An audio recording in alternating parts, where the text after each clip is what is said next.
Hi friends, ఈ DVR CP plus 5 megapixel 8 channel DVR అనమాట. DVR unboxing, అలాగే first time settings, అంటే settings ఎలా చేయాలి డివిఆర్ మనం తీసుకున్న తర్వాత అనేది కూడా చూపిస్తాను. ఇది మనకి డివిఆర్ ఓపెన్ చేయగానే మాన్యువల్ బుక్ ఇచ్చారు. ఇందులో మొత్తం ఇన్ఫర్మేషన్ ఉంటుంది.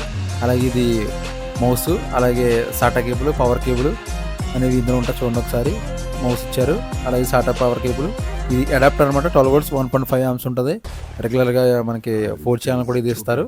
అలాగే డివిఆర్ ఒకసారి మీకు చూపిస్తాను. 5 మెగాపిక్సెల్ ఇది డివిఆర్. ఒకసారి ఎలా ఉందో కూడా ఒకసారి చూద్దాం కవర్ తీసేసి. అలాగే ఫ్రెండ్స్, మన ఛానల్ లైక్ చేయండి. ఇప్పటివరకు మన ఛానల్లో చాలా వీడియోస్ ఉన్నాయి, ఒకసారి మన ఛానల్ని చెక్ చేయండి. మీకు డివిఆర్ అనేది ఈ విధంగా ఉంటుంది. ఇది మెటల్ బాడీ వస్తుంది అనమాట. 8 ఛానల్ డివిఆర్ చూడండి. బ్యాక్ సైడ్ పోర్ట్స్ అన్నీ ఉన్నాయి. ఇప్పుడు ఒకసారి మన సెట్టింగ్స్ అనేది చూద్దాం. నేను మానిటర్కి కనెక్ట్ చేశాను. పవర్ ఆన్ చేసి కనెక్ట్ చేయగానే మీకు లోగో వస్తుంది. స్టార్టింగ్లో సిపి ప్లస్ అని లోగో వచ్చిన తర్వాత సెట్టింగ్స్